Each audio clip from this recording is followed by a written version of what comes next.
Assalamualaikum warahmatullahi wabarakatuh. Perkenalkan, nama saya Ahmad Nurolis dari kelas B1 Pagi dengan NIM 21903020084 dari angkatan 2019 mahasiswa STEM. Pada kesempatan kali ini, saya ingin menjelaskan analisa dari buku kerja kewirausahaan 2 yang form ke-10, yaitu identifikasi akses pembiayaan atau modal usaha baru. Pada buku kerja ke-10, yaitu yang berjudul Identifikasi Akses Pembiayaan atau Modal Usaha Baru, yaitu unit usahanya Travel Agent dan juga produk atau jasanya biro perjalanan wisata. Pada analisa elemen, yang pertama ada identifikasi pentingnya pembiayaan atau modal. Kriteria unjuk kerjanya itu alasan kebutuhan modal usaha baru.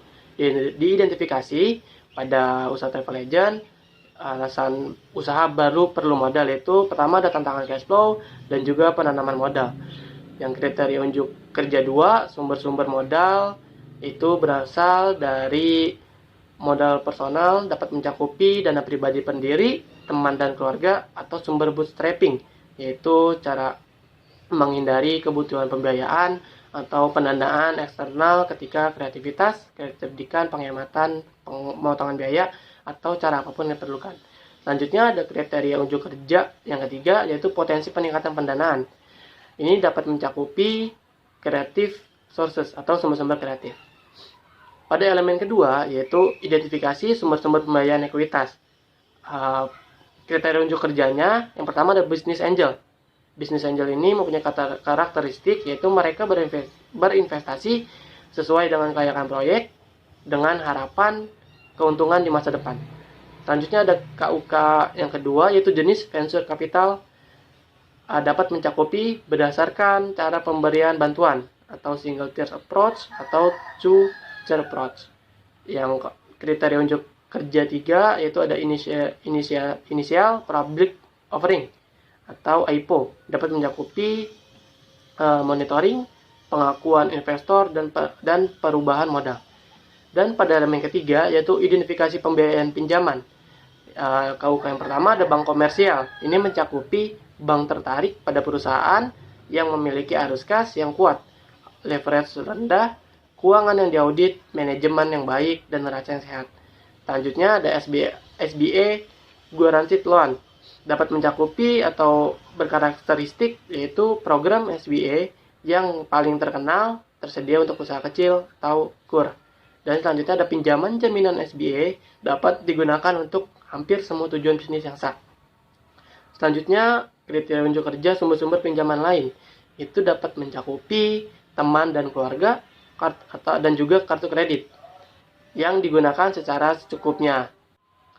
Elemen yang keempat yaitu identifikasi sumber-sumber kreatif, pembiayaan dan modal. Yang kriteria unjuk kerjanya ada leasing atau sewa. Ini memiliki karakteristik sewa merupakan perjanjian tertulis di mana pemilik properti mengizinkan seorang individu atau bisnis untuk menggunakan properti tersebut selama jangka waktu tertentu dengan imbalan pembayaran. Dan juga keuntungan utama dari leasing adalah memungkinkan perusahaan mengakuisisi penggunaan aset dengan uang muka sangat sedikit atau tidak sama sekali. Dan kriteria unjuk kedua yaitu ada SBIR dan juga STTR, di mana memiliki karakteristik SBIR adalah program 3 fase, yang berarti bahwa perusahaan yang memenuhi syarat memiliki potensi untuk menerima lebih dari satu hibah untuk mendanai proposal tertentu. Selanjutnya buku kerja kewirausahaan 2 form 11 yang berjudul Identifikasi dan Evaluasi Peluang Pemasaran. Langkah pertama ialah identifikasi peluang pemasaran. Kriteria unjuk kerjanya informasi tentang kebutuhan pasar dan jenis pemasaran. Hasil rekamannya adalah kinerja pesaing, kebutuhan pelanggan, tren dan perkembangan pasar, dan profitabilitas. Dan jenis pemasaran dapat mencakupi pemasaran langsung, pemasaran sektor publik, pemasaran layanan, dan pemasaran jarak jauh. Kriteria unjuk kerja yang kedua yaitu ada potensi pasar baru dan kontribusi pada bisnis, di mana dapat mencakupi e-commerce. Dan juga kontribusi pada bisnis dapat mencakupi pertumbuhan dan profitabilitas.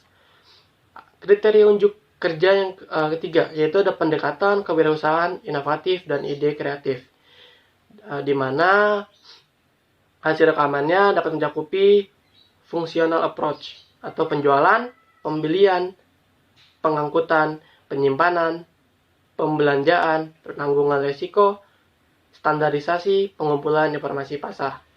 Dan juga ada total system approach yang melibatkan seluruh pemangku kepentingan.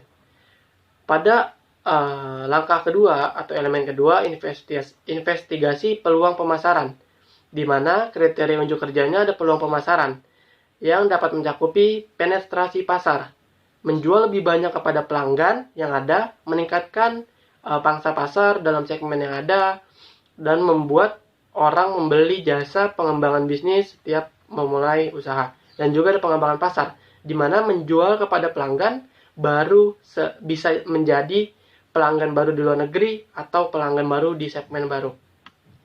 Kriteria unjuk kerja yang kedua, hasil evaluasi peluang. Ini dapat mencakupi desain fungsional dari produk dan daya tarik penampilannya. Bisa diandalkan kinerja produk seperti yang diharapkan pada kondisi operasi normal. Kemudahan dan biaya pemeliharaan yang rendah, dan juga kemudahan untuk ditangani. Kriteria unjuk kerja yang ketiga, yaitu kelayakan finansial dari setiap peluang pemasaran. Ini dapat mencakupi biaya, manfaat, resiko, dan peluang. Kriteria unjuk kerja yang keempat, kemungkinan strategi pesaing potensial. Dapat mencakupi pemotongan harga dan penjualan 2 untuk 1. Dan di kriteria unjuk kerja yang kelima, yaitu ranking peluang pemasaran, dapat mencakupi seasonal topics. Dan elemen yang ketiga atau langkah ketiga, evaluasi perubahan, di mana kriteria unjuk kerjanya perubahan yang diperlukan, dapat mencakupi perencanaan proyek pemasaran, manajemen proses kreatif end-to-end, dan data pemasaran dan analisis. Kriteria unjuk kerja yang kedua, yaitu ada perubahan organisasi, di mana perubahan organisasi ini dapat mencakupi struktur fungsional organisasi, struktur organisasi berorientasi pasar atau wilayah, dan juga ada kriteria unjuk kerja yang ketiga, yaitu perkiraan kebutuhan sumber daya, dapat mencakupi staf tambahan, peralatan, biaya produksi, penelitian dan pengembangan, pelatihan staf. Dan kriteria unjuk kerja yang keempat, komunikasi kelayakan, dapat mencakupi jajaran direktur, staf keuangan, staf sumber daya manusia, dan manajer. Dan kriteria unjuk kerja yang kelima, yaitu ada dokumentasi peluang pemasaran yang baru. Ini dapat mencakupi bahwa pada analisa di atas, usaha travel agent ini untuk peluang pemasarannya sangat bagus untuk dijalankan usahanya, akan tapi akan ada perubahan-perubahan untuk kedepannya karena pasar atau pangsa pasar selalu berubah-ubah dalam setiap tahunnya. Sekian dari penjelasan video kali ini. Apabila ada kekurangan atau kesalahan dalam melakukan penulisan materi dan juga pengucapan, mohon dimaafkan. Dan terima kasih sudah menonton video ini. Wassalamualaikum warahmatullahi wabarakatuh.